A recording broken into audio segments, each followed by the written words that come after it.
Hello అండి, అందరికీ నమస్కారం.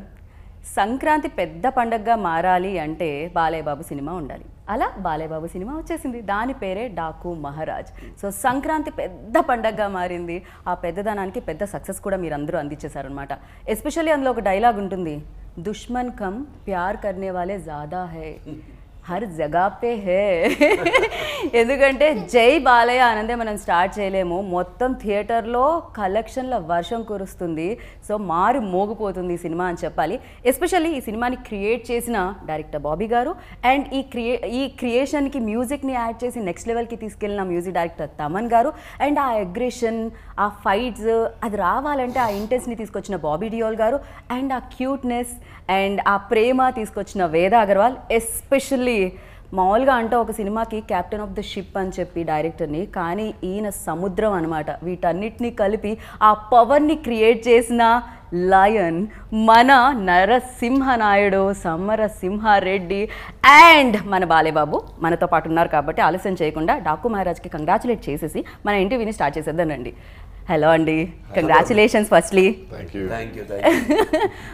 జై బాలయ్య అనకపోతే కష్టం, ఫస్ట్ అలానే స్టార్ట్ చేయాలి. ఎందుకంటే మేము మీరున్నప్పుడే కాదు, మీరు లేనప్పుడు కూడా అలానే స్టార్ట్ చేస్తూ ఉంటాం అనమాట. ఫస్ట్లీ కంగ్రాచులేషన్స్ బాలయ్య బాబు గారు. థ్యాంక్ యూ అందరికీ నా కృతజ్ఞతలు. ఈ సినిమాని ఇంత ఘన విజయం చేసిన ప్రేక్షక దేవుళ్ళకి అందరికీ నా కృతజ్ఞతలు. Thank you so much. And especially అంటే బాలయ్యబాబు గారు అనేది ఎన్బీకే అనేది బ్రాండే కాదు, ఒక ఎమోషన్ అయిపోయింది. ఇంతకుముందు చెప్పాను ఇది పేరు కాదు బ్రాండ్ అని. ఇప్పుడు బ్రాండే కాదు, ఇది ఒక ఎమోషన్ ప్రతి ఒక్కళ్ళలో అంటున్నారు అన్నమాట. ఏమంటారు మీరు? డైరెక్టర్లు ప్రేక్షకులు ఏం కావాలో అది మనసులో పెట్టుకుని, అది దృష్టిలో పెట్టుకుని వాళ్ళు ఇప్పుడు నా సబ్జెక్ట్స్ అన్నీ ఎన్నుకోవడం. అంటే ఎప్పుడు చెప్తుంటాను, ఒక పాత్రలోంచో లేకపోతే ఒక పంచపక్ష పరమాన్నం మన వడ్డించిన ఇస్తర్లాగాను, లేకపోతే ఏదో ఒక వేరే సినిమా చదివిన పుస్తకాలు కావచ్చు, సినిమాలు కావచ్చు, చూసిన సినిమాలు కావచ్చు, ఆ సినిమాల నుంచి ఒక పాత్రను సృష్టించడం జరుగుతుంది.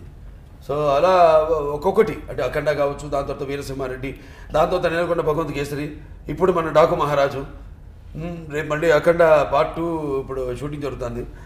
సో ఇలా పుట్టుకొస్తూనే ఉంటాయి పాత్రలు. ఎలాగైతే అభిమానులు కూడా, మేము మామూలుగా నా ముందు అంటే నాన్నగారి అభిమానులు, లేకపోతే నా అభిమానులు కాకుండా ముందు ముందు కూడా ఏదైతే అన్స్టాపబుల్గా అభిమానులు పుట్టుకొస్తూనే ఉంటారు. అలా వాళ్ళ అభిమానంతో మా వెన్ను తట్టి ఇలాంటి విజయాలు ఇచ్చి ప్రోత్సహించినంత కాలం నా సినిమాలన్నీ మేము అన్నీ వాడికి ఏమేమి కావాలో అన్నీ కూడా దృష్టిలో పెట్టుకునే చేయడం జరుగుతుంది. సో అన్నీ కూడా ఇలా ఈ యొక్క విజయ పరంపరను ఇలాగే కొనసాగిస్తాను, నా వంతు కృషి నేను చేస్తానని అందరికీ తెలియజేసుకుంటున్నాను. అండ్ బాబీ గారు, ఇప్పుడు బాలయ్యబాబు గారు చెప్పినట్టు ఎస్పెషల్లీ అంటే ఫ్యాన్స్, నాన్నగారు ఫ్యాన్స్, బాలయ్యబాబు గారు ఫ్యాన్స్, ఎస్పెషల్లీ జనరేషన్స్ అంటూ ఉంటాం కదా మనము. మా మమ్మీకి బాలయ్యబాబు గారు అంటే ఇష్టం, నాకు బాలయ్యబాబు గారు అంటే ఇష్టం, నా సిస్టర్ డాటర్కి బాలయ్యబాబు గారు అంటే ఇష్టం. అంటే 3 జనరేషన్స్ని హ్యాపీ ఫీల్ చేయడం, 3 జనరేషన్ని ఒక ఈగర్లీ ఒక సినిమా వస్తుందంటే వెయిట్ చేయించడం అనేది మామూలు విషయం కాదు. అలాంటిది 3 జనరేషన్స్ వెయిట్ చేసే సినిమాని ఎస్పెషల్లీ బాలయ్యబాబు గారిని హ్యాండిల్ చేయడం కూడా మామూలు విషయం కాదు, వాళ్ళని సాటిస్ఫై చేయడం అంతకంటే మామూలు విషయం కాదు. ఫర్ యూ లైక్ ఎలాంటి టాస్క్ ఉండింది? టాస్క్ అంటే టు బి హానెస్ట్, జనరల్గా ఇప్పుడు బాలకృష్ణ గారి ఫిల్మోగ్రఫీలో Akhanda, Veera Simha Reddy, Bhagavanth Kesari back to back అంటే ఎవరికి ఇంత బ్యాక్ టు బ్యాక్ ఇంత హ్యూజ్ సక్సెస్లు ఈ టైంలో లేవు. సో దాని తర్వాత నాకు వచ్చేసరికి ఒక పక్క ఆనందం, అలానే బ్యాక్ ఆఫ్ ద మైండ్ నాకు ఆ చిన్న ఇదైతే ఉంది ఛాలెంజ్. సో ముందు ఒళ్ళు దగ్గర పెట్టుకొని అందరం కూర్చొని పేపర్ మీద బాగా వర్క్ చేసాం. సో దానివల్లే ఇంత పెద్ద సక్సెస్ని సంక్రాంతికి ప్రేక్షక దేవుళ్ళు అందరూ మాకు తిరిగి ఇచ్చారు. రైట్, రాసేటప్పుడు మీకు ఆర్ఆర్ వచ్చేదా? ఆర్ఆర్ సమ్ టైమ్స్ తమన్ గారి ఆర్ఆర్ యావిడ్లో వేసుకుంటాం, ఎడిట్లో డెఫినెట్ పక్కనే తమన్ గారు కనిపిస్తుంటారు ఒక విజువల్లో బాలయ్యబాబు గారు అనగానే. సో నాకు ఇప్పటికీ నరసింహనాయుడు బ్యాక్గ్రౌండ్ స్కోర్ రైల్వే స్టేషన్లో కత్తులు పడేసింది నాకు ఇప్పటికీ బాగా చెవులో వినపడుతుంటుంది.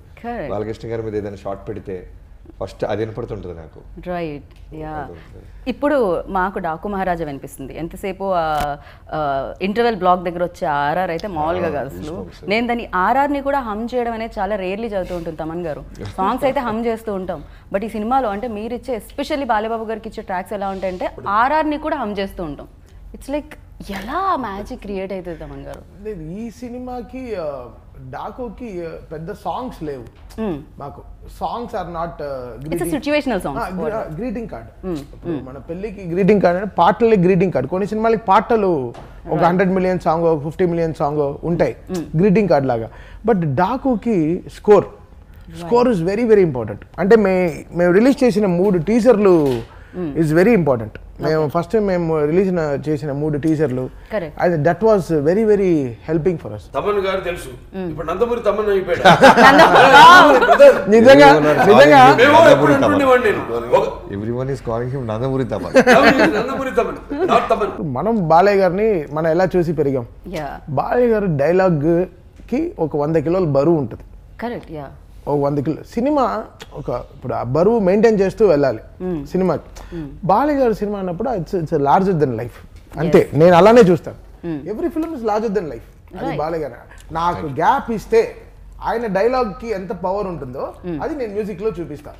It's just balancing that volume of his power. ఇప్పుడు ఎందుకు రోర్, ఎందుకు లయన్ అంటారు,